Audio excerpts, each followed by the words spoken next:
Ya, jadi kembali ke tadi kita bicara penerapannya, maka kita sebenarnya nanti tadi kemarin kita udah coba sedikit banyak ya, walaupun cuma sekilas terkait dengan apa itu peralatan mesin yang masuk kategorinya, dan ya contoh-contoh fotonya sudah ada ya. Jadi kita coba penerapannya apa aja sih kalau yang sekarang kira-kira dalam penilaian peralatan dan mesin ya, hal apa aja yang misalnya kita harus perhatikan misalnya.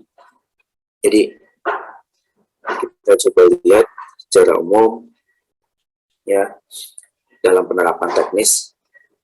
Kalau kita bicara rumah, maka kita akan bicara terkait dengan market rumah itu sendiri, terkait dengan demografinya. Biasanya itu kenapa? Karena berpengaruh terhadap supply and demand-nya. Bahkan kalau di negara-negara maju, ya, nggak usah negara maju gitu. Di sebelah kita Malaysia ya, kalau untuk properti dia punya misalnya yang selesai dibangun bulan sekarang, properti yang akan atau baru starting, project baru starting, properti yang sedang dibangun.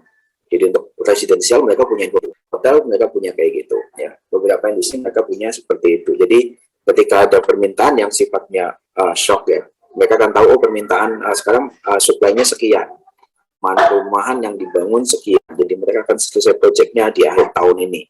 Ada ketersediaan rumah sekian gitu. Mereka punya infonya. Kita memang belum ya, kita belum. Moga-moga nanti ke depan kita punya model kayak gitu. Nah, kalau tadi kita bicara terkait dengan rumah ataupun properti residensial, maka ketika kita bicara masalah penilaian peralatan mesin, kita juga harus memperhatikan beberapa faktor, antara lain faktor sumber bahan bakunya.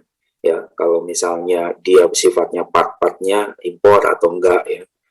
Terus kalau di sini juga ada usia bangunan terbatas pada waktu penggunaan untuk pabriknya. Jadi kan memang tadi ya kalau kita lihat beberapa mesin perlu fondasi yang khusus. Ya. Terus larangan pemerintah ya kemarin ditanyakan kalau nggak salah, nggak tahu bahas ini atau enggak. Kalau misalnya likuidasi atau yang satunya lagi dihentikan sementara gimana gitu. Makanya lihatnya di sini. Jadi nanti ketika ada suatu penilaian peralatan mesin, ya terus kita disuruh menilai gitu. Terus di sana memang mesin itu sudah tidak bisa dipakai lagi di tempat itu karena secara peraturan tidak boleh lagi ada pabrik ataupun industri di situ, industri yang dilarang, sehingga mesin itu harus dipindahkan. Maka ketika kita melakukan penilaian, maka kita mengasumsikan juga di sana bahwa mesin itu pada posisi akan dipindahkan. Jadi nanti ada biaya-biaya yang muncul di sana, ada biaya penjualan, makanya nanti ongoing concern-nya ada di sana.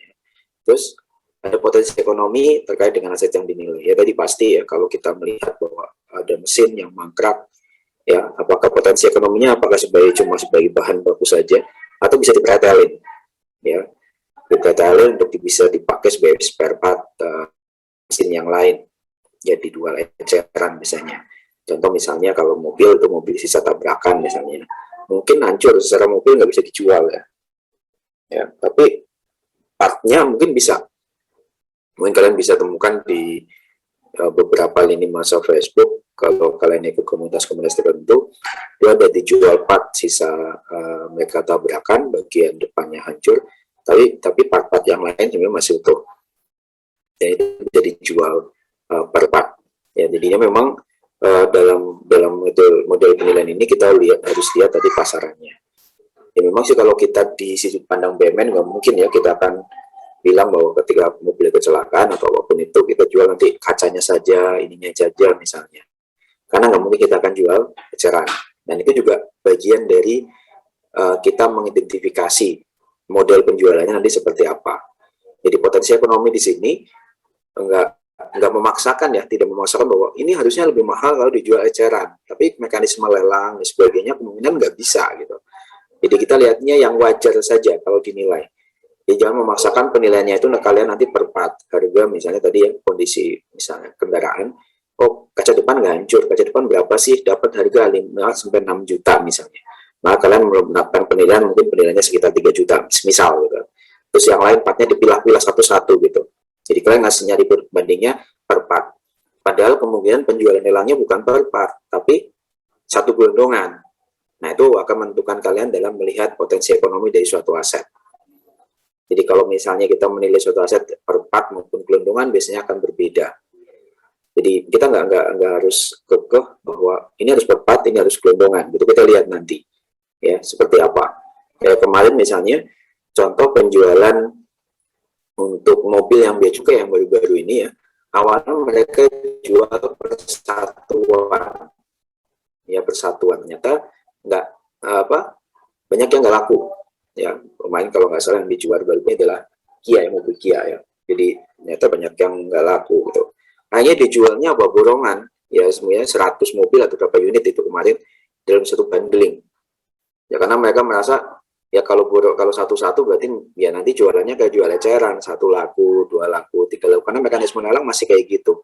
Kita lelang belum bisa kayak model IBA ya, ada per barang terus ada nanti ditawarkan di sana naik-naik, ada juga kolom pay it now, artinya ada tawaran yang paling tinggi di sana bisa langsung veto semua tawaran yang lain ketika dia klik pay it now gitu kan. Nah, ternyata kita memang secara regulasi belum ke sana. Jadi pada akhirnya pada waktu melihat potensi ekonomi, kita juga mau nggak mau harus melihat bagaimana proses penjualannya nanti ke depan. Kalau memang itu tujuannya untuk penjualan. Kalau untuk pencatatan mungkin ada hal lain ya, nggak harus seperti itu. Mungkin kita akan sifatnya apakah per part atau enggak. Tergantung pencatatannya juga, ya. Tergantung pencatatannya juga. Seperti yang saya kemarin sampaikan, kalau ada satu gedung punya elevator di dalam pencatatan, gimana cara menilainya, apakah elevator itu bagian dari gedung atau enggak. Kalau tujuan untuk misalnya untuk laporan keuangan, kita lihat tercatatnya seperti apa. Karena di dalam misalnya di dalam peraturan 181 ya, PMK 181 terkait dengan penata usahaan, di sana juga bisa dipilahkan antara elevator dan bangunan, dipisah ya. Tapi ada juga beberapa bangunan dia masih menyatukan antara bangunan dengan elevator maupun lift, misalnya mesin liftnya. Jadi itu menjadi isu di penilaian juga, asumsinya apa yang dipakai ya. Jadi kita nggak bisa tutup mata terkait dengan apa yang ada di lapangan. Jadi memang kalau kayak gini gimana, pasti banyak tahan nanti, Pak kalau kayak gini gimana, kalau kayak gini gimana, pasti akan ketemu kayak gitu. Ya pun kalau penilaian juga sama, kita akan diskusi ketika menghadapi sesuatu yang memang di luar kewajaran yang ada ya. Nah, makanya fakta tersebut diperhitungkan oleh penilai dalam asumsi yang perlu dibuat ya.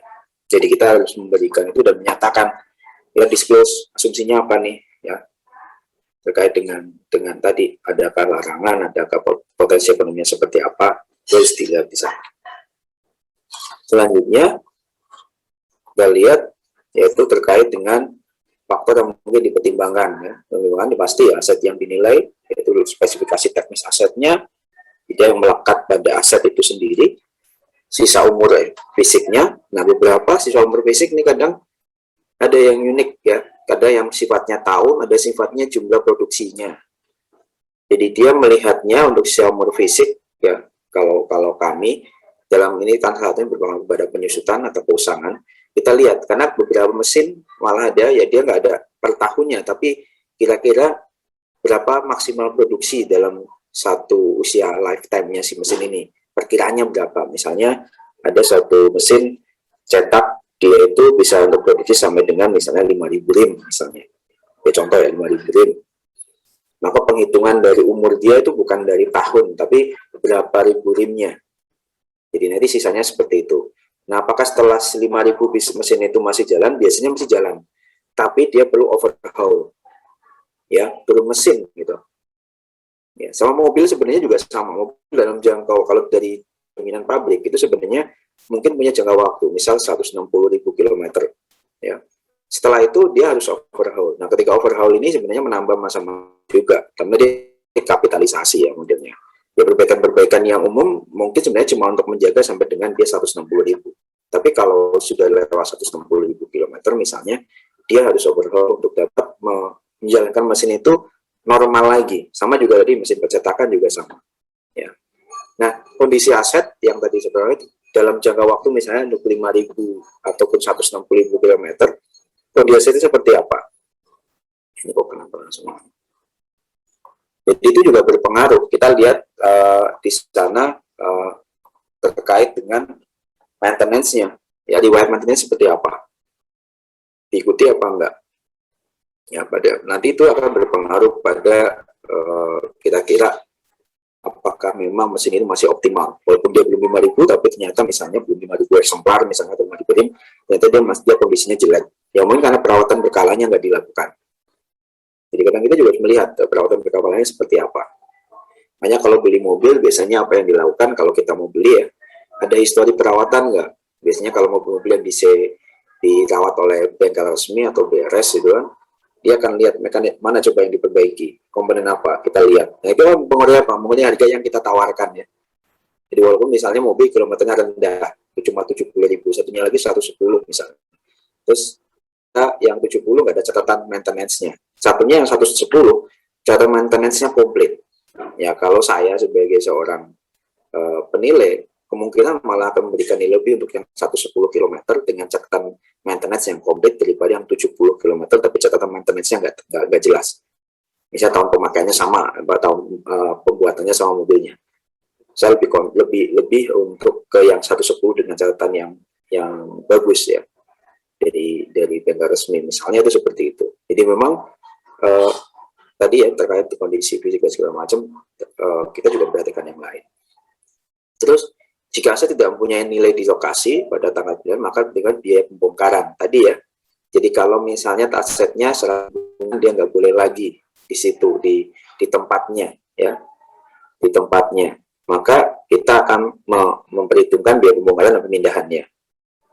Terus potensi kehilangan dari aset yang saling melengkapi, artinya beroperasional mesin dibatasi oleh jangka waktu sewa gedung misalnya. Ya tadi misalnya kita kita di dalam pembatasnya bahwa pasarnya itu untuk ini terbatas pada pasar rongsok ya, pasar scrap. Dia tidak menemukan pasar di mana beralih fungsi dari satu fungsi sebagai pipa minyak menjadi pipa air. Ya, itu sebagai contoh. Karena dia diasumsi juga udah menjebol itu. Jadi kalau dibilang salah ya nggak salah karena ini opini gitu kan. Tapi menjadi pertanyaan ya, berarti kan benar ya, mungkin kalian atau mungkin si peneliti itu kurang apa ya, jeli untuk menggali marketnya. Jadi sebagai contoh bahwa kadang ini dilakukan dalam kondisi itu, tapi sepanjang kita kalau secara ini tanggung jawab, sepanjang kita menyatakan bahwa ini saya penelitian ini berdasarkan pada kondisi A, B, C, D, E, F, G, kita menyatakan itu sebagai pembatasnya ya, asumsi pembatasnya, maka sebenarnya kita lebih firm ya. Misalnya ada aparat pemeriksa segala macam, ya kami memang pembatasnya ini gitu. Ada fakta lain di luar yang kami tidak ketahui mungkin bisa terjadi. Jadi memang kita tuh sebenarnya rawan banget ya menilai itu. Nah, Bapak. Ya, silakan. Pak Heri, saya boleh izin bertanya nggak Pak? Silakan. Ini pertanyaannya sebenarnya untuk materi yang kemarin Pak. Jadi kan ini untuk penentuan dasar nilai itu tergantung pada tujuan penilaian. Jadi maksudnya kalau seandainya tujuan penilaiannya untuk lelang atau misalnya untuk kita untuk cari nilai untuk dipajakin gitu Pak, berarti itu beda gitu hasil perhitungannya atau gimana ya Pak? Karena kan kemarin kalau perhitungan properti walaupun untuk apapun tujuannya, selagi yang penting kita menilai itu ya nilainya sama aja gitu nggak sih Pak? Ya, jadi ya oke, terima kasih Mbak Giwani. Jadi memang penilaian tadi saya sampaikan di penilaian peralatan mesin ada kondisi khusus ya, kondisi khusus di mana kita harus tahu tujuannya untuk apa. Bahkan tadi pasarnya seperti apa kita harus tahu. Ya bukan berarti bahwa cuma satu nilai, enggak. Karena kita menghitung manfaat ekonomi ketika dia itu kita jual atau dia itu ditransaksikan. Nah, kondisi tadi kalau untuk saya coba pakai ilustrasi ya. Saya coba pakai ilustrasi.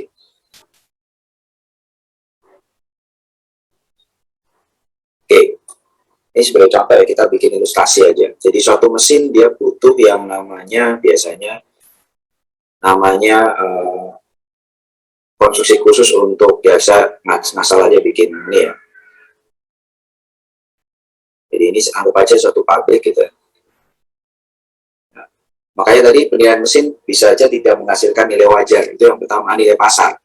Inilah uniknya di penilaian mesin. Jadi misal ada suatu perusahaan, dia ada mesin, sorry kalau gambarnya ngaco ya. Ada itu ilustrasi aja. Ada mesin di sini misalnya. Nah, tapi dan tujuannya berbeda ya. Pada waktu dia mencoba untuk melihat manfaat ekonomi dari mesin yang merah ini di suatu entitas publik gitu. Kalau misalnya dia pakai untuk pencatatan, maka sebenarnya kita tidak mempermasalahkan adanya biaya angkut dan lain sebagainya. Jadi kasus pertama dia untuk sebagai pencatatan atau neraca, pencatatan neraca ya.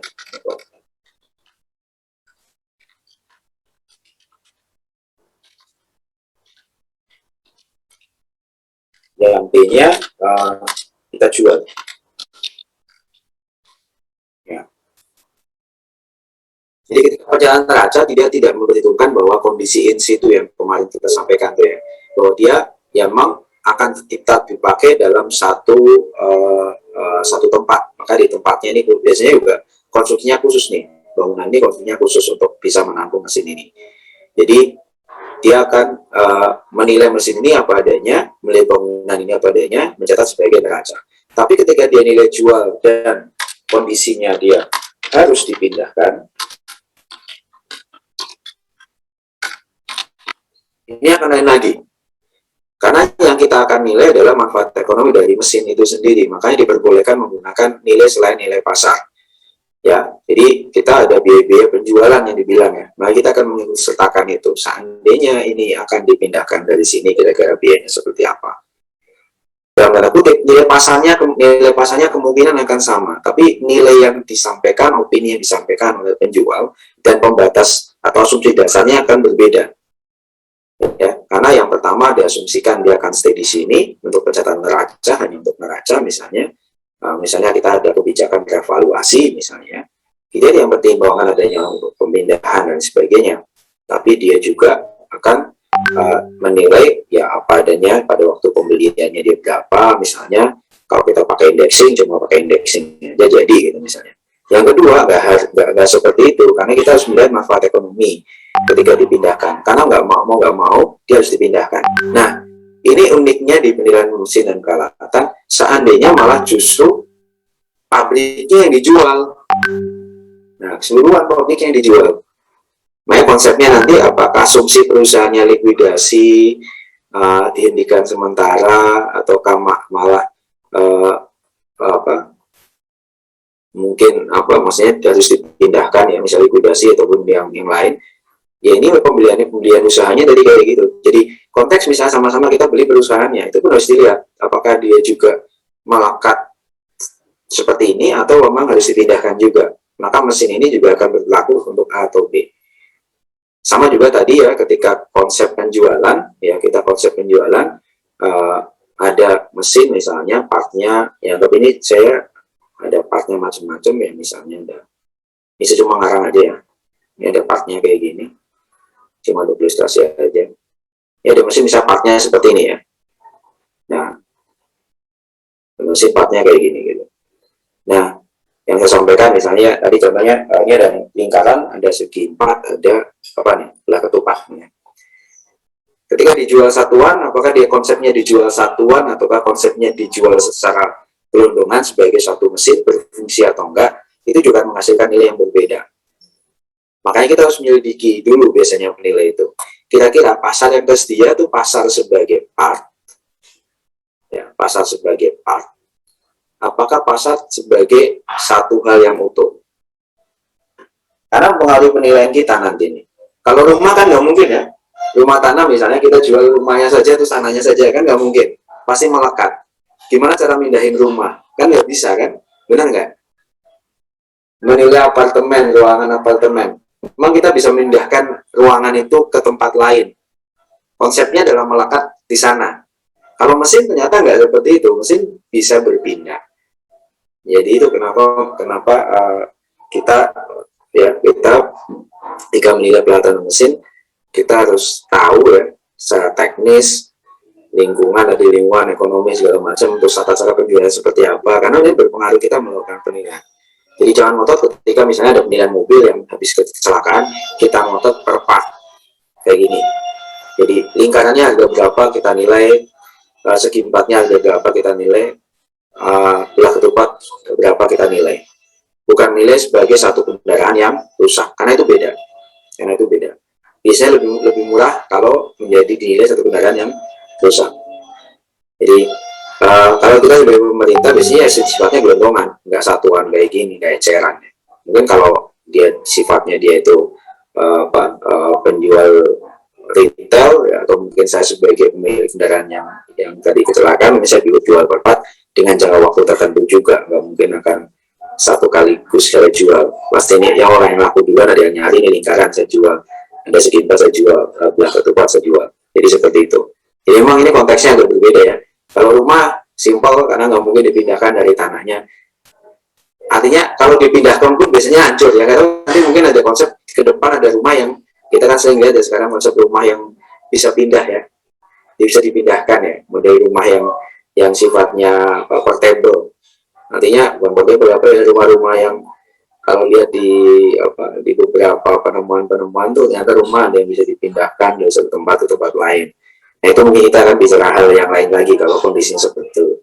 Tapi kalau yang umum, yang awam, ketika kita punya rumah, ya as is, benar nggak? As is dia. Karena nggak mungkin kita mindahin rumah kita, misalnya saya jual rumahnya saja, itu nggak bisa. Nah ini bisa saya jual rumahnya saja, jual mesinnya saja tanpa ada konstruksi yang melingkupinya, atau saya jual keseluruhan. Jual keseluruhan pun juga akan sama, kita akan melihatnya secara penilai apakah ini bisa langsung berjalan di sana, di tempat yang sama, ataukah memang harus dipindahkan. Ini jadi isu juga. Nah, makanya di sini kita harus melihatnya secara utuh. Mungkin itu Mbak Gipan. Ini ilustrasi saya. Moga-moga bisa menerangkan. Ya, siap Bapak. Terima kasih. Ya. Jadi kita kembali lagi. Monggo kalau mau ini lagi. Jadi tadi kita sampaikan ya bahwa memang modelnya mesin itu dapat dipindahkan, tapi juga tadi ada mesin-mesin yang memang perlu ada konstruksi khusus. Mungkin kalau yang masih kita melihat mesin sebagai misalnya satu contoh mobil itu gampang ya, karena mobil itu bergerak banget ya. Jadinya penilaian mobil ya gampang gitu. Kita lihat data pasarnya langsung bisa dapat nilainya. Jadi mungkin antara mesin mobil dengan mesin percetakan modelnya akan berbeda ya, walaupun sama-sama mesin dan peralatan. Nah di sini juga kalau kita lihat penerapan ekonominya seperti apa ya, di teknis di ekonomi, kalau kita aktual dari tadi misalnya biaya pasar laba dan laba potensial misalnya, itu ketika kita menilai satu mesin ya, yang menjadi satu komponen utama untuk satu bisnis. Jadi bayangannya gini, kalau saya punya mesin, satu-satunya mesin, saya punya usaha, mesin dan peralatan saya dalam satu usaha saya misalnya tadi paling gampang percetakan. Sebenarnya nilai mesin itu sama dengan apa sih? Kalau kita pakai metode pendapatan kan kita melihatnya, kita lihat profitabilitas dari suatu mesin. Jadi suatu usaha saya, terus saya kapitalisasi, saya dapat nilai. Ya. Tapi nilai itu kan baru nilai perusahaan saya. Untuk dapat nilai mesin seperti apa nilai mesin saya itu? Ya dikurangi dengan aset-aset di luar mesin. Nah itu konteksnya, ya konteksnya seperti itu. Nah di sini juga kondisi, kalau dilihat kondisi makro dan mikro juga berpengaruh, karena tadi ketika kita melihat bahwa ini mesinnya mesin percetakan, mesinnya mesin manufaktur apa gitu, nanti akan berpengaruh. Tapi ini konteksnya nanti ketika kita melakukan pendekatan yang berkaitan dengan pendekatan pendapatan. Jadi mungkin kalau yang lain kurang ya, tapi potensi aset terkait dengan supply and demand-nya, ya, faktor makroekonomi, ya, itu perlu dilihat di sana. Dan memang misalnya ini contoh sebagai kendaraan dipakai di perkebunan ya, kondisinya kan memang di perkebunan mungkin double kabin segala macam, apakah pasarannya ada misalnya. Jadi kan mungkin misalnya nilainya tinggi ya, nah memang ini, tapi ketika dipasarkan sebagai kendaraan pribadi, apakah bisa apa enggak? Bisa lebih bernilai atau enggak ya. Jadi kita akan melihat satu persatu. Terus nah ada juga yang memang ini memang secara umum ya, bahwa kalau dibilang bahwa mesin itu biasanya dikategorikan sebagai properti khusus, sebagian besar memang seperti itu gitu. Bagian besar ya, kalau kita bicara pelayanan mesin. Kalau yang sifatnya simpel-simpel kita nggak ada masalah, kita tetap pasar udah selesai. Tapi biasanya kalau kita yang baru ketemu tuh biasanya ini mesin perusahaan ini, berarti ini beda banget dengan yang lain. Pertama, karena biasanya mesin-mesin ini ketika diproduksi, setelah produksi mereka itu pasti melakukan updating di apa di pihak produsen mesinnya itu ya, updating. Jadi ketika kita membeli mesin itu untuk manufacture misalnya, maka kita cari data pembanding untuk replacementnya ya, yang baru misalnya itu sudah berbeda jauh ya, dan kadang juga fungsinya sudah beda jauh juga. Apalagi kalau misalnya awalnya dia apa terus kita modifikasi ya, karena untuk kebutuhan pasar kita yang kadang berbeda ya. Dari awal misalnya dia, apalagi orang Indonesia paling benar modifikasi lah ya, awal misalnya mereka bikin mesin untuk manufaktur apa gitu kan, sama kita ternyata ini model kayak gini kurang cocok, akhirnya kita modifikasi sendiri sehingga akhirnya dia unik, dia khusus ya. Jadi dan kadang ditambah dikurangi gitu ya, dengan yang lain. Kita sering banget tuh ya, kalau orang Indonesia paling seneng ngoprek ya, paling seneng ngoprek. Jadinya ketika melakukan penilaian ini otomatis susah, iya pasti susah ya. Jadi memang kadang saya juga cukup hati-hati sekali melakukan penilaian ini ya. Biasanya saya pasti diskusi banyak ya, saya nggak berani langsung gitu. Dulu kalau melakukan penilaian terkait dengan barang-barang K3S ya, karena banyak kan untuk mesin saya di K3S bukan di yang lainnya. Paling mobil sama K3S lah, dua hal itu pengalaman saya. Kalau yang mesin cetak, mesin apa saya malah belum pernah ya. Di K3S juga sama, biasa melakukan mesin seperti apa. Cuma di K3S, di kontraktor migas itu, di perusahaan migas itu, kadang ada satu dokumen yang dapat kita juga jadikan acuan. Misalnya surat pernyataan yang menjelaskan bahwa aset ini sudah tidak berfungsi, sudah ditawarkan ke beberapa kontraktor minyak dan tidak ada yang mau, dan kita akan jual sebagai scrap. Nah, kadang penilai ke sana saja deh. Oh ya udah, walaupun dia khusus segala macam, karena scrap jadi gampang. Kenapa gampang? Kalau kita bicara scrap, kita nggak lihat lagi mesinnya, nggak lihat apa-apa. Jadi mesin ini besinya ada berapa kilo, aluminiumnya ada berapa kilo, nikelnya ada berapa kilo. Nah, kita tinggal kali harga nikel, harga aluminium, harga besi. Ya, jadi itu konsep ketika penilaiannya seperti ini. Jadi gampang ya. Sebenarnya kita mau nyari gampang, tapi kadang tadi saya walaupun sudah ada surat itu, kadang saya ada isengnya dikit. Artinya semuanya hampir sebenarnya ketika yang ketiga semuanya dinyatakan sebagai scrap. Cuma ketika saya melihat ternyata ada pasar, saya akan membuat asumsi yang berbeda di surat pernyataan tadi. Ya, tapi kalau memang tidak ada pasar ya saya ikuti aja apa kata surat itu. Dan pasarnya kadang ya tadi jauh banget ya, pasar yang bid terkait dengan mata bor itu ada di Singapura misalnya. Saya akan konfirmasi ke sana, terima apa enggak model-model bid, model kayak gini. Kalau mereka bilang oh tidak menerima, berarti saya oh ya udah berarti di scrap gitu. Ya, kalau menerima gimana? Oh dapat pasar nih, terus kita cari sama mereka, kita tawarkan misalnya, oh gini model ini berapa nilainya gitu dalam bentuk misalnya di sana. Tapi kita nanti pada waktu penghitungan ada penyesuaian bisa terkait ongkos angkut dan sebagainya ya. Jadi jelimet, kalau bilang orang Jawa itu jelimet dalam belajar mesin. Nah, kemudian ada yang bertanya bagaimana setak berwujud berada atau di luar definisi badan mesin atau mungkin dapat mempengaruhi ya. Ada yang nanya apakah itu masuk dalam peralatan mesin itu atau enggak. Ya memang beberapa yang namanya setak berwujud ini embedded ya dengan peralatan mesin ya, misalnya yang sifatnya memang tidak dijual umum. Jadi misalnya nih mesin punya AI yang mesin model robot gitu, mau nggak mau sebenarnya dia itu yang masuk dalam embedded dalam nilai mesin. Pencatatannya pun biasanya akan seperti itu. Nah, jadi kalau misalnya sifatnya dia license tersendiri, itu mungkin bisa saja kita pisahkan. Ya, ini misalnya contoh nilai cetakan paten atau sudah dipisahkan dengan nilai intelektual ya, seperti itu.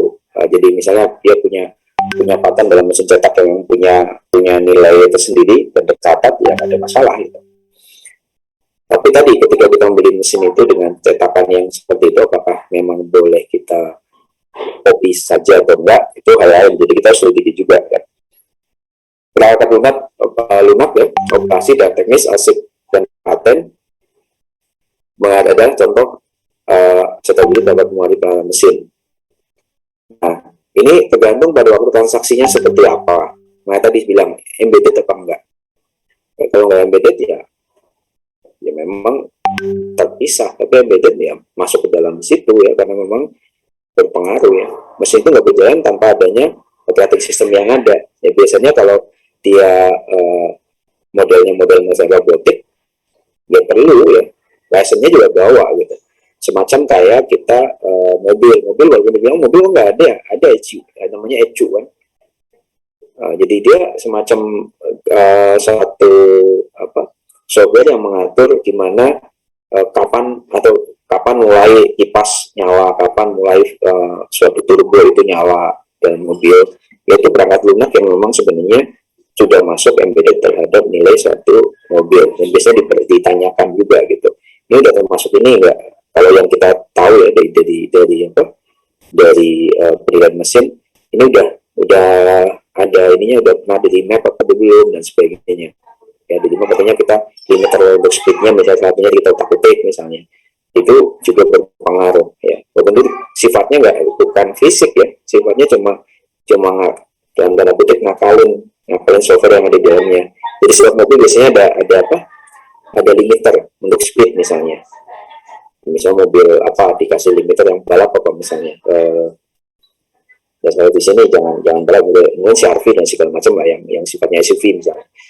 Ya sudah rata-rata dia punya limiter. Jadi ketika kita pijak dimanapun dia cuma batasnya misalnya 190 km per jam. Nah itu bisa di remap limiternya dicopot, jadi bisa langsung 220, masih bisa terus gitu.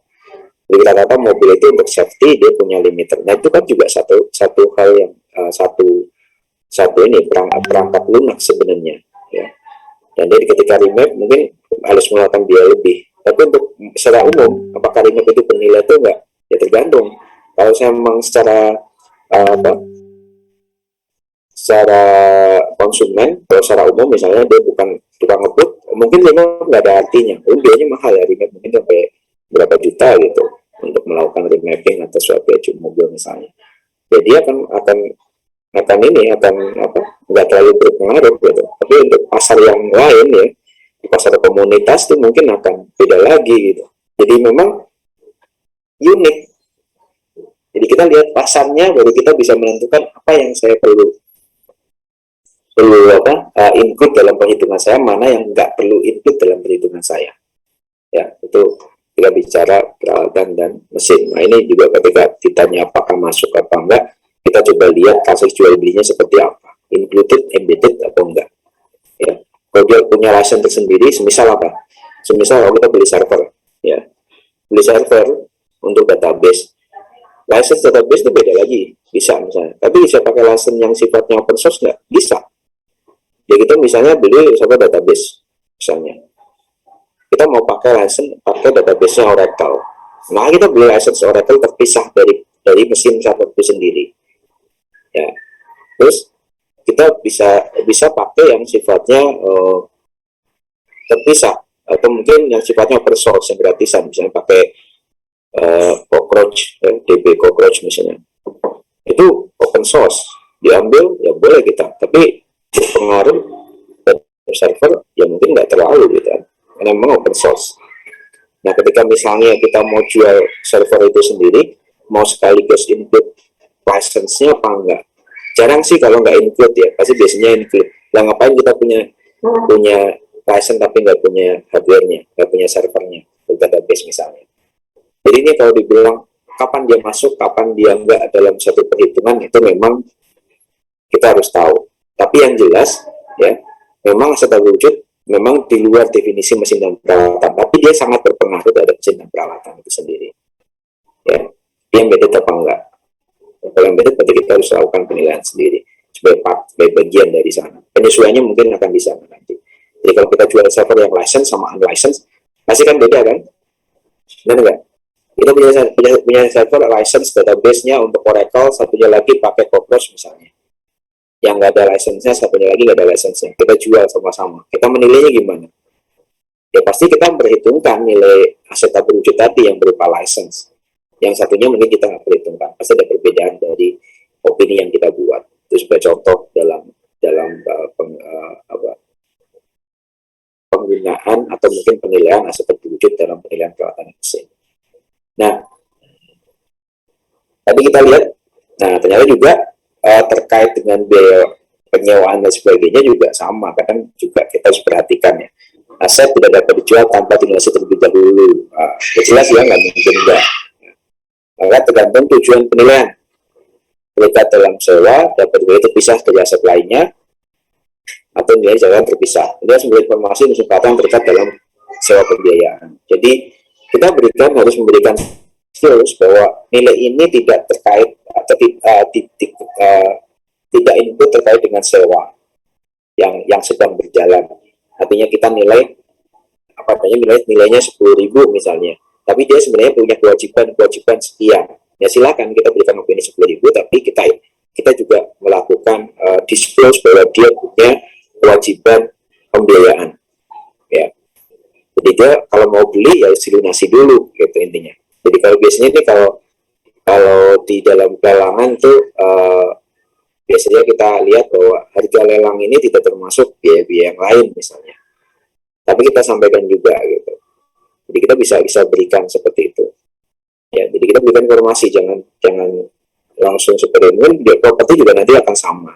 Cuma kalau properti relatifly kenapa dia itu lebih ini ya, ahli kredit segala macam ya, karena memang secara umum ya dia yang namanya properti real property ya, tanah dan bangunan, nilai setiap saat akan naik ya. Sebenarnya kalau kayak gini kan kesemuanya akan turun. Jadi ketika dia berharap pada hutang dan lain sebagainya, dia berharap capital gain dari pertambahan nilai properti itu sendiri. Ya, jadi nggak ada penyusutan di sana enaknya itu. Ya. So, ini penyusutannya cukup gede. Nah, Pak, izin bertanya boleh Pak? ya boleh silakan.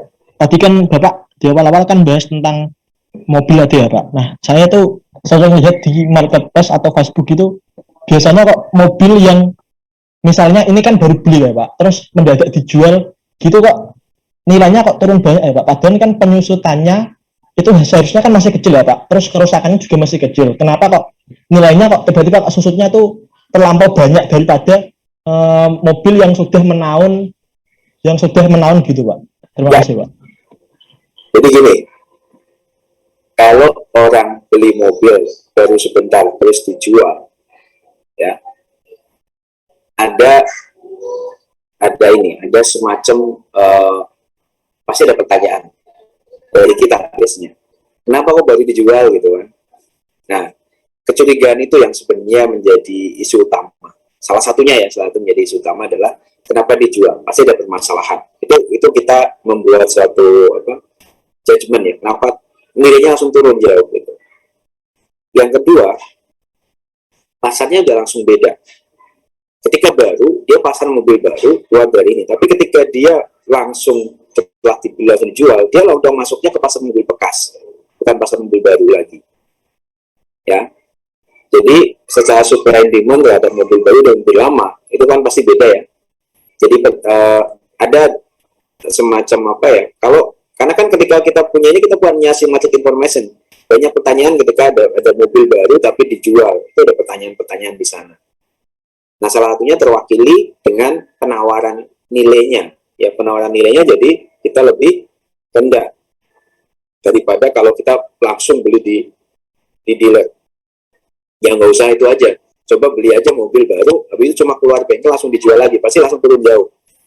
Belum kita apa-apain gitu. Karena apa? Ya tadi, pertama ada asumsi bahwa pasti ada yang nggak beres di mobil ini. Kenapa baru beli langsung dijual? Itu pertama. Kedua, pasarnya sudah beda. Yang satu pasar mobil baru, yang kedua dia ngedrop langsung pasar mobil bekas.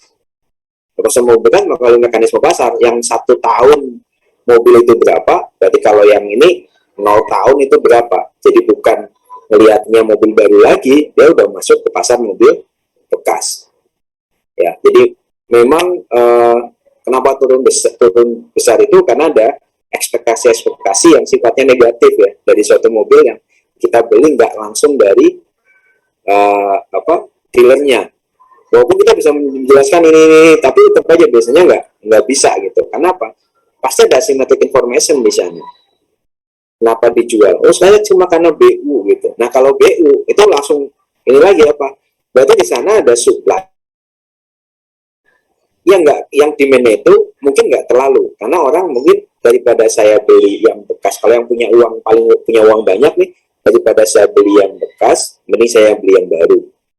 Nah, kalau dia mau beli yang bekas, beraninya yang mana? Nah, jadi akan menurunkan juga tingkat demand-nya dia. Sementara supply-nya, karena dia BU, ya supply-nya dia relatif lebih inelastis. Dia akan tetap kayak gitu.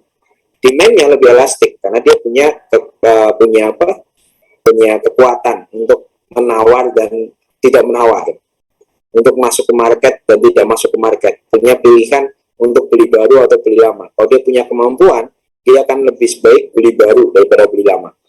Nah, konsumen yang di bawah, yang tadi untuk pasar bekas, dia harus memaksakan diri untuk masuk ke dalam pasar itu. Jadi demand-nya dia relatif elastis karena orang-orangnya itu masih bisa geser. Cuma supply-nya sudah masuk BU gitu. Jadi udah nggak wajar lagi sekarang. Ya kalau kondisi definisi pasar, definisi nilai pasar kan berarti ini udah dalam kelas informasi. Tadi asymmetric information-nya ada. Terus tadi ya masalah fleksibilitas ya bahwa dia itu inelastik. Ada suatu kondisi yang memang menghendaki bahwa dia harus jual karena BU. BU itu adalah kondisi yang memang nggak bisa dikatakan sebagai pasar yang ideal gitu. Ya, jadi itu yang mungkin kenapa jadi nilai mobil walaupun baru keluar dari bengkel itu akan turun, baru keluar dari dealer itu akan turun. Ya, nggak usah satu hari lah. Beli aja jam sekarang keluar tawarin aja bisa baru ini. Wah itu lebih tanda tanya lagi sama orang-orang. Kenapa sampai dijual baru keluar 1 jam gitu? Jadi pasarnya langsung turun deh dari pasar mobil baru ke pasar mobil bekas karena kesaingannya ketika dia pasar mobil baru maka ya saingannya adalah merek-merek lain. Dia bukan atas mobil yang sama. Tapi ketika dia pasar mobil bekas saingannya adalah bisa aja mobil-mobil yang sama dengan tahun-tahun yang di bawahnya.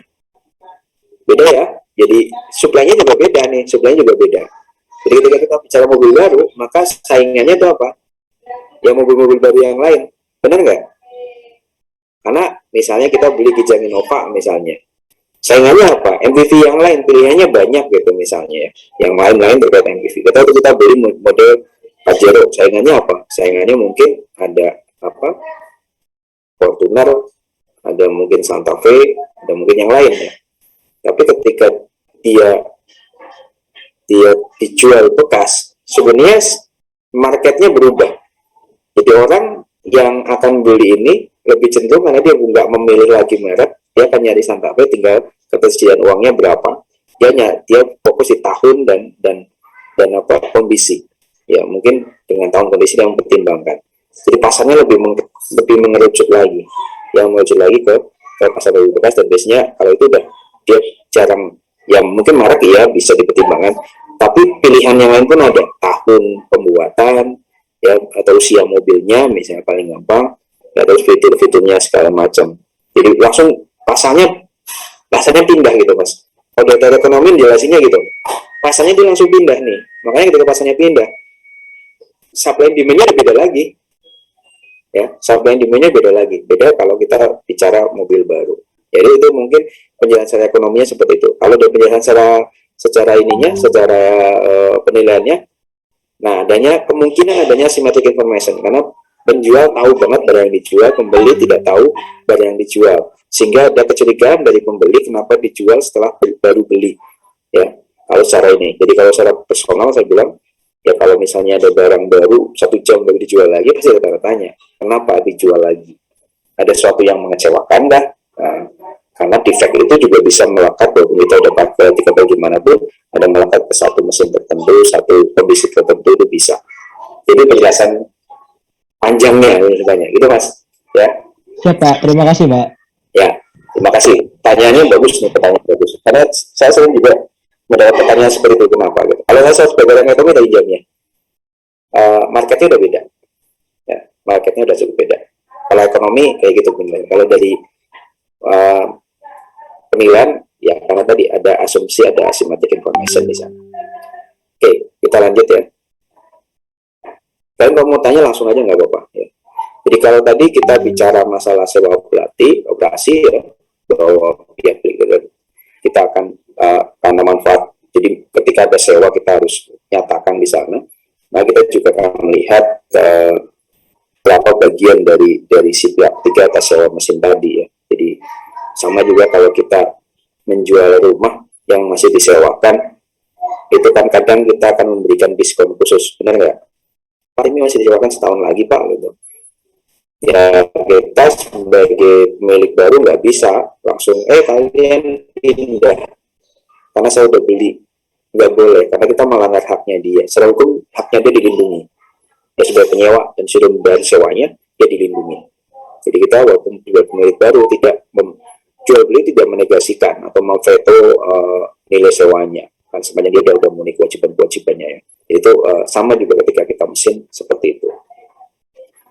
Lanjut lagi pendapatannya tujuan pilihan pasar dan nilai pasarnya paling sering digunakan nilai pasar. Ya ini konsep nilai pasar seperti apa ini kan tidak ada ya. Tadi kalau dibilang pertama berminat untuk menjual dan satu berminat untuk membeli, tidak ada transaksinya bebas ikatan, identitas pemahaman yang dimiliki ya dari pemahaman tanpa memperhatikan alasan penukaran, tadi misalnya ada PU segala macam. Terus kondisi PDW dalam mengatur proses penilaian. Jadi nggak ada kondisi-kondisi yang dapat mengatur proses penilaian. Itu definisi nilai wajarnya. Akan teknis, makanya ini saya sampaikan asumsi tambahan ketika yang diperlukan. Ya, jadi kita harus berikan itu. Jika tidak mengabaikan prinsip dan tujuan penilaiannya. Ya, jadi jangan kita memaksakan tujuan penilaian apa, terus kita harus menggunakan asumsi ini. Tujuannya penilaiannya untuk lelang. Lelang itu ya dia itu jualannya eceran, tapi kita asumsi seandainya kita jual eceran gitu, ya nggak bisa tujuan penilaian untuk lelang kan? Nah, kita nggak kecapean dengan tujuan penilaiannya. Ya saya sebagai penilai pemerintah kayak gitu melihatnya. Jadi ketika kita mengasumsikan bahwa ada yang komplain, mas kalau dijual part per part kan lebih mahal harusnya, nilainya nggak seperti itu gitu. Tapi tujuannya untuk penilaian itu lelang, di mana lelang itu kita tahu sifatnya gelondongan. Ya ketika sifat gelondongan penjualannya seperti apa? Harganya lebih murah ya, istilahnya harga grosir lah ya. Jadi kita nggak bisa memasakkan bahwa enggak seperti itu dong mas, yang nggak kayak gitu ya. Asumsi tambahan diperlukan tapi dengan tidak mengabaikan karakteristik aset dan tujuan penilaian itu sendiri ya. Asumsi tersebut meliputi kondisi bisnis di mana mesin perawatan saat ini digunakan atau terkait komponen terpisah individual yang tergabung dengan aset lainnya ya. Kita lihat di sana ya, dari komponen-komponen terpisah seperti apa, cara penjualannya seperti apa. Untuk sektor publik, nah ini lihat nih sektor publik ya, bahwa di sana adalah seluruh yang terus digunakan sebagai fasilitas layanan publik yang memadai ya. Jadi artinya kalau untuk sektor publik asumsi ekivalen untuk bisnis yang berjalan gitu, jadi bisnis yang berjalan seperti apa ya, kita berarti melihatnya penilaian di sektor publik seolah-olah akan terus dilakukan. Pasti ini untuk tujuan biasanya kalau publik nggak dijual ya, karena kita bilang fasilitas layanan yang memadai, maka kita bicaranya adalah bahwa ini akan tetap dipakai ya. Biasanya untuk pencatatan sih kalau aset publik ya. Kalau penjualan biasanya ya beda lagi nanti, karena kita lihatnya sektor publik, jadi ongoing maksudnya ada di sana. Nah, aset berupa mesin kebetulan sangat berpengaruh dari kondisi aset lainnya. Contoh, perawatan mesin tinggal di waktu terbatas, sehingga dapat mengejar waktu masa yang memadai. Karena tadi harus mengosongkan tanah dan bangunannya. Ini kondisi yang dari BU ya, dan bukan BU ya, harus kosong. Karena memang mungkin secara peraturan memang harus dikosongkan. Maka nanti kita harus melihat kira-kira kondisi pembatasnya apa, berikan di sana. Dan konsekuensi penjual bila tidak berhasil menjual aset dalam waktu. Artinya kalau di sini prosesnya ya kemungkinan adanya akan sangat rendah. Dan memang biasanya kalau penilai itu kadang saya nggak tahu pakai di publik ya, di penilai publik bukan penilai pemerintah seperti apa. Antara ketika dia memberikan opini nilai, terus kita juga memberikan suatu pendapat sendiri bahwa harusnya kalian kalau mau ini bisa didiskon lagi gitu. atau malah input langsung dari penilaian bahwa ini penilaiannya sekian. Saya nggak tahu ya proses di sana, karena saya bukan penilai publik ya, saya penilai pemerintah. Jadi keduanya untuk yang model seperti ini sampai dengan konsekuensi segala macam kami tidak punya ya, kami tidak punya di penilai pemerintah. Ini nanti kalau punya dosen penilai swasta, nah jadi bisa nanya nih konsep terkait dengan memahami konsekuensi ketika tidak dijual dalam jangka tertentu seperti apa. Ya ini bisa ditanyakan nanti. Dikit aja nanti, ya, dikit. Ini maksudnya apa sih gitu. Ya, ini tadi yang saya ada beberapa bagian di mana saya nggak terlalu paham. Nah, pendapat logisnya adalah kemungkinan dengan nanti keuangan, nanti bahkan atau nanti penjualan lain. Sebagai contoh, dia mintakan aset ke lokasi lain untuk dijual. Nah, tanpa pengetahuan dari kondisi yang terjadi, penilai tidak dapat memberikan pendapat yang tepat sehingga hasil tidak memenuhi nilai pasar. Karena itu asumsi mengenai kejadian suatu transaksi dalam kondisi jual paksa seharusnya dengan hati dipertimbangkan dengan tetapkan dengan jelas. Misi tidak ditemukan dalam penilaian di pemerintahan ya, jarang itu model kayak gini. Jadi nanti memang contoh teknisnya jadi bisa tanyakan ke penilai swasta, dosen penilai publik ya. Jadi nanti mungkin kan nggak cuma dari kami ya, penilai pajak atau penilai DJKN yang mengajar adik-adik. Nah ini biasanya kondisinya seperti apa sih Pak? Gitu. Jadi contoh gitu.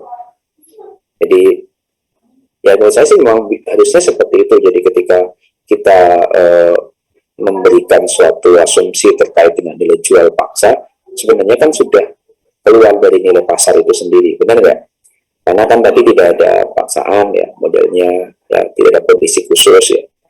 Tapi ketika memberikan penilaian dengan contoh tadi bahwa dia harus ada pengosongan dan sebagainya, maka concernnya memang harus hati-hati. Jangan sampai juga dia undervalued ya. Sebenarnya nggak terlalu gede, permasalahannya digede-gedein sehingga nilainya bisa turun untuk keuntungan pihak yang lain seperti itu. Jadi kalau dari penilai yang perlu dijaga adalah independensinya di sini. Makanya di sini mungkin diwanti-wanti, hati-hati loh ya dalam menerapkan satu kondisi ini gitu.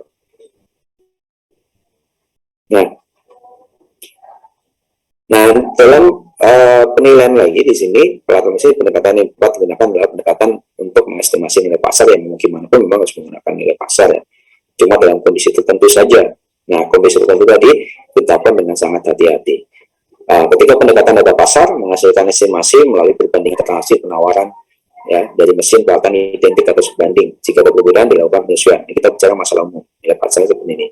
Pendekatan pendapatan adalah biaya yang digunakan dalam mesin dan mengestimasi nilainya dengan proses kapitalisasi ya. Nah, ini yang memang biasanya kalau pendapatan agak unik. Kenapa?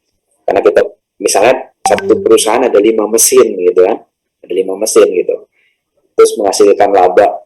Nah, berarti kan kita menganggap bahwa oh berarti labanya itu laba dibagi 5 gitu. Apakah seperti itu? Belum tentu gitu. Belum tentu. Makanya krusialnya itu di sana. Jadi ada satu perusahaan dengan 5 mesin, labanya 100, apakah satu mesin sama-sama 20? Nah, kita harus lihat juga mesin per mesinnya ini berapa persen kapasitas produksinya. Contoh, bahwa nggak selamanya langsung head to head seperti ini. Di pendekatan biaya, bahwa mengestimasi biaya reproduksi penggantian mesin yang merupakan replika. Nah ini juga sebenarnya sangat susah sebenarnya. Ya, secara umum sangat susah. Yang mana sih benar-benar kalau mesin merek A itu nanti penggantiannya mesin merek B gitu. Justifikasinya kadang susah. Makanya kadang kecenderungannya kalau di JKN itu lebih menggunakan pendekatan data pasar yang di depan, ataupun kalau biaya dia pakainya indexing. Ya, pendapatan jangan pakai. Jadi antara pendekatan data pasar yang di depan, yang di nomor satunya itu, ataupun pendekatan biaya tapi modelnya indexing. Jadi harga belinya berapa dulu, terus estimasi penjualannya berapa. Ya, dengan dulu ditarik ke nilai sekarang, dikurangi dengan penjualan. Seringnya itu di JKN seringnya seperti itu. Beberapa teknis terkait dengan pendekatan CNKPP ya. Ini perpajakan ya, untuk perpajakan terus umum perpajakannya bahwa pendekatan mobil menggunakan tergantung penilaian tujuan penilaian, dasar nilai, dan masukan penilaian. Untuk mesin peralatan yang sifatnya khusus, di mana data pasar penjual tidak tersedia pasar, maka digunakan pendekatan pendapatan atau biaya sesuai dengan data masukan. Ya, kalau misalnya nggak ada data pasarnya, ya tadi kalau pengalaman kami biasanya seringnya menggunakan pendekatan biaya dengan indexing tadi. Ya, dengan indexing. Nanti penyusutannya kita lihat, ya, kapasitas produksi dan sebagainya kita lihat di sana biasanya. Nah, salah pengungkapan, ya harus ada pengungkapan dia kalau dilihat apa yang ada di sana dan sebagainya, objeknya harus jelas. Jadi kalau kalian bikin laporan, objeknya harus jelas, sejelas mungkin ya di sana, harus diungkapkan, harus disclose. Ya. Enggak ada yang kita tutup-tutupkan. Nah, di SPI 105 kalau mau dilihat di sana bisa dibaca terkait dengan apa yang perlu didisclose, ya terkait dengan misalnya tujuan penilaiannya, tanggal penilaiannya, nilai, definisi atau asumsi pembatas yang akan diterapkan, ya. Satu lagi terkait dengan uraian objek penilaiannya, mencakup nama, mesin, peralatan, dan sebagainya, sampai dengan spesifikasi teknis yang dianggap penting. Misalnya tadi kapasitas maksimal, ya ada beberapa mesin yang menggunakan kapasitas maksimal. Ada satu peralatan di tempat saya itu, di rumah saya, ada satu filter air, dia bilang dia akan filter air itu sampai dengan 50.000 liter, yaitu bilang kapasitas produksinya 50.000 liter tadi. Dan dia katanya akan stuck sendiri ketika setelah 50.000 liter itu tercapai gitu. Nah, kita sudah juga kondisi seperti, jadi tidak melulu pada tahun pembuatan dan tahun pemakaian, ya kalau mesin. Kalau rumah kan kecenderungannya ke sana, tahun renovasinya, tahun pembuatannya. Kalau mesin dari kapasitas produksinya juga perlu diperhatikan. Jadi bisa saja mesin diproduksi tahun 2020 baru dipakai 2022, ya produksi baru 2022 mulai berjalan, ya mungkin dihitungnya dari sana bukan dari 2020-nya. Itu yang harus diperhatikan dalam penilaian mesin ini. Nah, saat pengungkapan kalau lihat di sana, selain dua tadi, maka juga terkait dengan hal-hal yang mempengaruhi nilai, ya masih terwujud atau yang tidak termasuk dalam tugasan. Tadi kita harus sampaikan, ya harus sampaikan apakah di-include atau enggak misalnya, ya jadi license, perangkat lunak, operating system, ya jangan harus kita perhatikan. Nah, faktor lain, nah ini ada tadi biaya instalasi, ya terus ketika ada pemindahan, ada biaya pemindahan, pembongkaran, ya jadi ini bisa aja kita minta biaya-biaya tadi, ya asuransi ketika ada terkait dengan biayanya. Jadi hal yang sifatnya umum kita harus capture juga, gitu. Kita usahakan survei juga untuk di sana, ya. Terus kita lihat lagi faktor pembayaran mesin secara umum. Tadi ya kita sampaikan kalau kita ini ada secara umum ada fisik, ekonomi, politik, sosial. Ya, yang sosial kebanggaan kepemilikan, memperbesar terkenal suatu usaha, ya itu misalnya. Terus ekonomi, pertumbuhan ekonomi, mesinnya itu sendiri, ya service development-nya seperti apa. Terus di sini ada ciri fisiknya, merek, asal negara, politik kebijakan, ya, kebijakannya seperti apa. Ada zonasi yang melarang suatu mesin beroperasi di satu tempat misalnya, ya dengan tertentu. Misalnya kalau kebijakan di bidang kendaraan, suatu titik nanti akan dikenakan ya kemarin DKI kalau nggak salah. Saya nggak tahu jadi terapkan apa enggak untuk mobil yang umurnya sudah 10 tahun tidak boleh masuk ke DKI misalnya. Berarti kan pasarnya di sana langsung turun, ya, pasar untuk mobil yang sudah mendekati 10 tahun misalnya. Itu udah turun. Nah, penjualannya kita ada di luar TKI. Nah, itu sebagai contoh. Terus dasar dan tujuan penilaian, ya kita akan lihat di sana penilaian seluruh mesin tujuannya going concern, artinya suatu hal itu sedang berjalan penilaiannya, jadi masih berjalan tapi dia kepentingannya untuk investor dan manajemen, ya untuk level biasa, tidak ada tujuan untuk penjualan. Yang kedua, kegiatan penilaian mesin untuk removal, relocation, recommissioning. Ya, misalnya ada apa relokasi dari mesin, seperti apa, berapa biayanya dan sebagainya. Untuk tujuan dijual, sebagian atau seluruh. Nah, ini. Satu lagi untuk likuidasi. Ya, likuidasi nanti juga kita lihat likuidasinya itu secara keseluruhan atau nanti diteteli juga. Ini masing-masing akan berbeda. Ya. Satu lagi kemudian untuk pemindahan hak, nah, pemilik lama, pemilik baru. Jadi kemungkinan dia akan stay. Ya, untuk mencari pinjaman, perusahaan meminjam lembaga peminjam ya. Ini berarti kita lihat jangka waktu mesinnya, terus nanti lama kalau dia ngontrak, dia berarti kemungkinan usahanya sampai kapan gitu kan. Dan satu lagi untuk merger misalnya. Jadi masing-masing tujuannya. Lagi ya, ini untuk pajak juga ada, asuransi ketika kita itu ada kita mau asuransi. Satu lagi untuk tujuan property tax ya. Ya, property tax ketika mungkin kayak membangun sendiri dan sebagainya. Ya. Dan tujuan-tujuan terkait dengan penilaian ini. Dan kita harus memperhatikan tadi ya, tujuannya apa, baru kita akan tahu. Hubungannya apa dengan standar akuntansi ya, dalam IFRS, keuangan sebagai nilai atau biaya dikurangi dengan perusahaan, dikurangi dengan nilai payment sebagai nilai wajar per tanggal evaluasi, dikurangi perusahaan, dikurangi penurunan nilai. Jadi ya nilainya dapat dicantumkan ya sebagai biaya dikurangi perusahaan, dikurangi penurunan nilai, atau sebagai nilai wajar per tanggal evaluasi, dikurangi penyusutannya, dikurangi dengan nilai yang ada. Jadi itu kemarin kalau yang di levelnya pemerintah, maka dia ada veto nilai buku dengan nilai penyusutan bentuk nilai wajar baru. Dan nilai wajar baru sebenarnya penghitungan nilai wajar baru dari mana? Dari nilai wajar dikurangi NAC-nya dikurangi dengan penyusutannya. Penyusutan bukan versi ini pemerintah, versi akuntansi ya. Nah, nilai wajar dari mesin lebaran pada umumnya merupakan nilai pasar yang ditentukan oleh penilai. Jadi dia ngikut aja nilai pasarnya ya. Biasanya seperti itu. Nanti ketentuannya kalau mau baca lagi di IFRS bisa diambil di sana. Selanjutnya dalam penilaian di sini disampaikan bahwa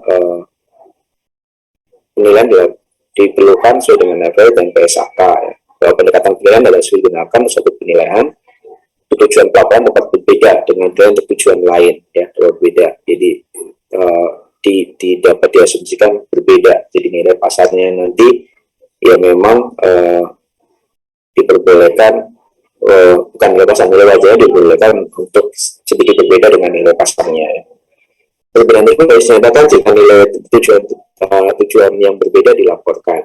Asumsi penilaian yang berbeda mungkin sesuai dengan yang ada di IFRS, maka adalah penting bagi penilai untuk terbiasa dengan persyaratan dasar dari standar terkait dan mendiskusikan asumsi luhur dengan klien sebelum dilanjutkan. Nah, ini yang saya bilang bahwa kadang untuk tujuan evaluasi itu kita harus ngobrol dengan klien kita. Ya, modelnya mau seperti apa nilainya. Nah, ini mungkin nanti Bapak kan penilaian independen. Iya, memang independen dalam hal memutuskan. Nah, ini kan ada pilihan A, B, C. Ya, memutuskan nanti kitanya seperti apa. Ketika diambil pilihan A, maka apa yang harus independennya di sana. Independen memilih untuk satu batas dan sebagainya. Tapi ketika tujuannya untuk apa, kita harus ngobrol dengan klien. Karena gimana pun kan penilai swasta ya kliennya untuk tujuan apa nih? Nah, dinilainya. Ya, maka nanti yang penting kita dalam melakukan penilaian tidak menyalahi standar yang ada. Standar kita juga punya, kita punya tujuan juga. Nah, tinggal di-lainkan ya, lainkan antara standar kita dengan tujuan-tujuan yang mereka. Diharapkan nanti tidak ada lagi yang namanya penyimpangan nilai dan sebagainya. Oke. Secara umum itu yang perlu saya sampaikan. Kalau mau discuss, ayo silakan discuss terkait dengan ini. Cukup banyak nih ya kalau lihat. Tapi ini sebenarnya masih teoretikal banget ya. Pemahaman yang ada dalam penilaian peralatan dan mesin ya. Jadi ini mungkin masih lagi masih banyak lagi ya. Jadi kalau pengalaman saya dalam melakukan penilaian memang satu kali kita melakukan penilaian mesin itu juga nanti ketika menilai hal yang sama itu juga nyari datanya juga beda lagi gitu. Artinya tadi kita benar-benar ya kalau kita udah sering ya, misalnya kalau saya contoh ya, saya sampaikan kalau saya beberapa kali menilai di Balikpapan ya, kemudian beberapa kontraktor untuk migas kan di sana. Nah itu biasanya saya sudah cukup memahami pasarnya. Saya pernah satu kali saya melakukan penilaian baru sekali itu di Sorong, ada perusahaan minyak namanya Petrocina. Itu saya cukup berat di sana. Karena apa? Pasarnya nggak ada di Sorong itu. Lalu pasarnya nggak ada di Sorong. Pasarnya tuh paling paling ini dekat di Makassar. Ya, kita bingung waktu itu. Ya sempat konsul beberapa teman juga. Ini seperti apa modelnya kalau pasarnya nggak ada. Jadi kalau aset itu dijual di sana ya mungkin rebutan nggak laku, tapi kalau dibiarin ya diambilin orang gitu. Paham ya maksud saya? Jadi kalau kita tawarin jual nggak ada yang beli gitu. Tapi kalau kita taruh di jalan pasti ada yang ngambil. Ya, ada yang model kayak gitu tuh. Jadi kita melihat pasarnya mungkin belum ada di sini, maka kita memberikan ini pasarnya jangan di sini, cari pasar misalnya di Makassar, di mana gitu. Waktu itu kalau nggak salah kita menemukan pasarnya di Makassar. Ada barang-barang di Sorong di Petro Cina itu. Kita ketemu di sana. Kalau Balikpapan untuk barang-barang yang K3S cukup banyak, Baru juga cukup banyak. Ya. Kalau Jakarta ya jangan tanya, Surabaya jangan tanya ya. Cuma yang Sorong lain juga ada masalah untuk nyari pasarnya, terus kalau seni pas segala macam itu masih masuk ke ranah pasar dari Balikpapan atau Mas Samarinda. Jadi kita melihat pemahaman pasar memang sangat diperlukan dalam hal ini. Oke, ruang diskusi silakan kalau ada pertanyaan terkait dengan penerapan dari penilaian kelarang mesin. Kita belum sampai ke teknis perhitungan dan sebagainya. Silakan kalau ada pertanyaan. Izin bertanya, Pak. Ya. Pak, izin bertanya. Silakan. Mungkin pertanyaan saya masih terkait dengan penjelasan Bapak sebelumnya dan pertanyaan-pertanyaan teman-teman sebelumnya. Sebelumnya tadi Bapak menjelaskan bahwa salah satu faktor yang mempengaruhi nilai mesin itu kan negara asalnya ya, Pak. Nah, saya ambil contoh kasus di pasar otomotif Indonesia itu biasanya untuk mobil bekas yang dari Eropa, buatan Eropa itu biasanya harganya lebih rendah ketimbang mobil Jepang gitu, Pak. Untuk suatu segmentasi yang sama, contohnya kayak Ford Everest dan Toyota Fortuner. Nah, salah satu alasannya saya sering baca di media itu adalah ketersediaan spare part dan underbill-nya. Nah, padahal untuk spesifikasinya sama gitu, Pak, atau bahkan mungkin mobil Eropa lebih tinggi spesifikasinya, Pak. Nah, dari sini menurut saya kalau misalkan kita pakai pendekatan data pasar untuk mencari nilainya, menurut saya itu agak bias gitu, Pak, karena harga pasarnya itu tidak mencerminkan potensi dari spesifikasi yang dimiliki mobil tersebut. Nah, terus kalau misalkan kita pakai pendekatan pendapatan untuk mobil pribadi, biasanya kan tidak digunakan untuk menghasilkan suatu pendapatan gitu kan, Pak. Nah, ingin saya tanyakan terkait hal tersebut, mekanisme penilaian yang lazim digunakan itu seperti apa ya, Pak? Misalkan pendekatan yang lazim digunakan, kemudian terkait jenis nilai dan asumsi-asumsi lainnya. Terima kasih, Pak. Ya, yang cukup bagus nih ya. Jadi segmentasi pasarnya seperti apa? Sebenarnya jawabannya dari pertanyaan tadi bahwa memang ada segmentasi pasar di sana. Sebagai contoh, saya bilang pakai kendaraan yang memang nggak umum juga ya. Jadi kenapa saya pilih itu? Karena saya memang tipikal orang yang nggak pingin common people ya. Jadi orang-orang pakai merek Jepang, saya pakai merek Korea gitu. Ya. Jadi kalau masalah spek dan sebagainya memang benar ya bahwa pembentukan harga itu harusnya berdasarkan pada spek ya. Tapi tadi pemahaman atas pasar itu yang harus kita punya ya, bahwa apakah benar barang-barang Jepang itu juga substitusinya ya barang-barang Korea, atau malah justru sebenarnya mereka disegmentasi yang berbeda. Ya, kelangkaan part menjadi suatu masalah tersendiri memang. Saya juga dalam hal perbaikan mobil, bahkan saya punya part-part cadangan, saya impor langsung dari Korea ya. Jadi kalau dibilang bahwa pasar itu harusnya seperti ini atau seperti ini, seperti tadi sampaikan bahwa pasar itu bergerak sendiri dengan mekanisme dia sendiri. Segmentasi itu yang harus kita pahami. Bahwa kalau kita menilai bahwa ini speknya sama kok, misalnya antara tadi Everest sama Fortuner sama dong gitu. Iya, harusnya sama. Mungkin kalau kita bicara nanti di Amerika dengan kebangganya American Proud segala macam, mungkin yang Fortuner nggak laku juga di sana. Jadi pertimbangannya itu bukan spek, Ya, segmentasi pasar itu yang menjadi pertimbangan. Itulah pentingnya penilai itu memahami pasar. Kalau kita misalnya melakukan penilaian, yang susah adalah kita melakukan penilaian misalnya merek-merek yang nggak umum, kayak tadi mungkin data fresh kita nilai. Data pasar sudah cukup bagus sebenarnya menangkap segmentasi pasar itu tadi. Cuma kadang pasarnya nggak tersedia. Artinya apa? Kasih yang ada sedikit. Beda kalau kita misalnya Fortuner kita nilai, maka pasar atau transaksi itu cukup banyak. Jadi mau nggak mau ya kita memberikan data pasar cukup bagus di sini karena apa, terwakili banget di sana. Jadi kita nggak usah coba-coba menggunakan pendapatan ketika ada data pasarnya juga sudah cukup tersedia di sana. Kecuali nanti kita ketemu aset-aset yang memang tidak ada transaksi pasarnya. Jadi kita harus percaya dengan mekanisme pasar yang ada, ya, mekanisme pasar yang ada seperti itu. Ekspektasi pembeli tertangkap di sana. Jadi penilai itu sebenarnya mencari simpelnya. Ketika pasar sudah menyediakan, data sudah menyediakan, jangan cari jalan yang susah. Itu yang perlu di garis bawah ya, jangan cari dasar yang susah tentu. Wah ini harusnya nggak seperti ini, itu seharusnya, bukan keadaan sebenarnya. Ya, bukan keadaan sebenarnya. Bahkan ketika kita mau memberikan suatu opini, kita berikan fakta, benar nggak? Bukan dari opini. Kalau bilang bahwa speknya sama, harusnya harganya sama dong, gitu. Itu baru opini. Padahal dasar kita melakukan penilaian, dasar kita mengeluarkan opini adalah fakta. Faktanya apa? Faktanya yang Jepang itu relatif lebih mahal daripada yang merek lain. Ya, bahkan saya pakai Korea pun lebih murah, padahal ya deketan kok gitu kan, ternyata lebih murah. Alasannya banyak ya, karena orang cenderung percaya. Sama juga kalau misalnya orang suruh beli motor Cina sama motor Jepang, ya, bahwa produksinya di mana produksinya Indonesia semua yang motor-motor itu kan, jarang ada produksi di Jepang sana. Coba cari di Jepang model Vario, ada nggak di Jepang model motor Vario? Kayaknya nggak ada kayaknya.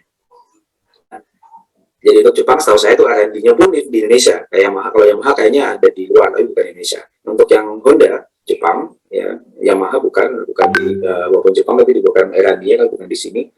Kalau nggak salah untuk yang Honda atau mau balik saya lupa. Mereka udah sampai R&D-nya malah di sini. Jadi mereka cuma ada multinational company. Sebenarnya kalau dibilang walaupun merek-merek luar tapi tetap sebenarnya dia penguasa lokalnya tinggi, muatan lokalnya tinggi. Jadi jangan salahkan market, justru kita harus ngikutin market ya, ngikutin market. Penilai itu ke sana, ya. Jadi harusnya seperti ini, karena udah bilang harusnya seperti itu adalah opini, ya. Kita nggak boleh membuat kesimpulan ini berdasarkan opini. Yang kita hasilkan opini, dasarnya opini juga ya, double opini, jadi proksinya jauh. Ya. Jadi kita menggunakan fakta, faktanya harga pasar tadi. Jadi memang ya, memang kenyataannya seperti itu Mas Hilal. Jadi kenyataannya seperti itu bahwa pasar lebih menghargai satu merek. Jadi bukan Jepang atau non Jepang sebenarnya. Ya kalau sekarang ya lebih pada kemudahan yang diperoleh ketika kita punya produk tersebut. Mungkin nanti ke depan ya ketika ada mobil listrik yang pertama kali turun, kalau nggak salah invest tinggi kan Hyundai nih sekarang ya, Korea. Mungkin juga nanti akan bergeser, bisa aja seperti itu. Jadi segmen berbeda sudah pasti. Orang yang beli BMW itu mereka bukan penggemar Avanza, benar nggak? Ya, atau mungkin mobil keduanya Avanza, tapi BMW-nya untuk apa? Untuk hobi. Ya.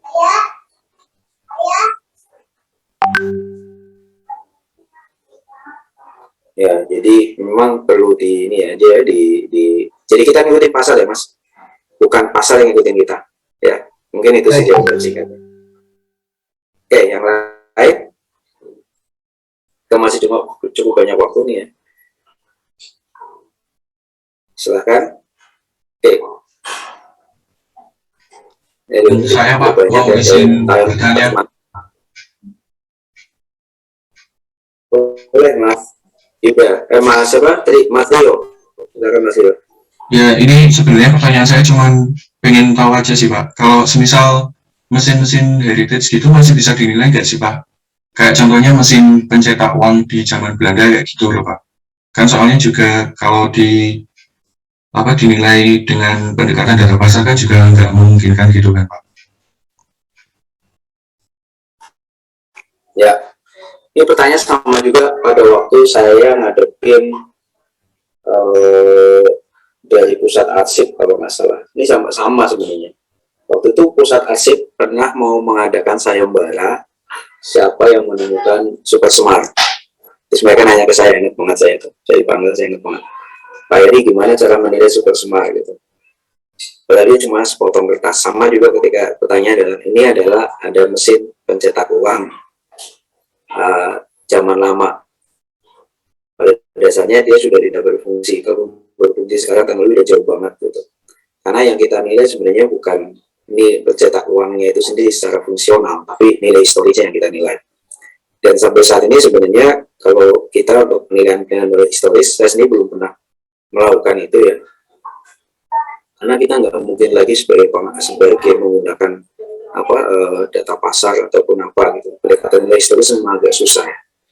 Karena sebagai contoh gini, sebuah cangkir, ya sama-sama cangkir, cangkir di generasi mungkin di dinasti Ming ya, atau dinasti apalah yang di Cina ditemukan gitu. Ketika ditemukan, fungsinya sudah berubah sebagai cangkir. Kalau kita bandingkan nilainya dengan cangkir yang sekarang nggak bisa.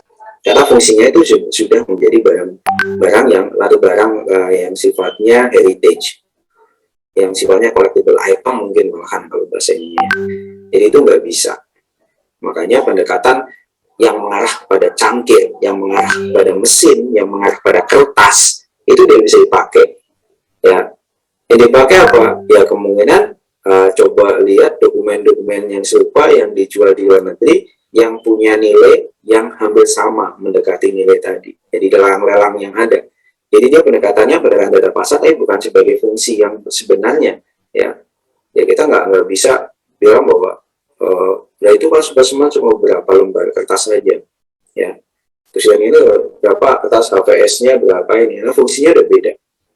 Begitu pun mesin. Jadi kalau kita mesin kita anggap kita pakai data pembandingnya dalam mesin sekarang, mesin pencetak uang sekarang itu udah salah. Karena secara fungsi dan ini udah beda banget. Ada perbedaan fungsi di sana. Ya, perbedaan fungsi. Nah, kalau bilang berarti kita melakukan penyesuaian fungsi dong, Pak. Ya bisa, sepanjang kita bisa mengukurnya. Ya, ukurnya shifting dari fungsi yang pertama pada fungsi yang kedua berapa nilainya. Ya. Kalau secara teori ya bisa, ya harusnya bisa. Karena kan kita bilang tapi yang perlu lihat apakah itu kemunduran fungsi atau justru adalah naiknya suatu fungsi dari suatu aset yang produksi menjadi aset yang collectible.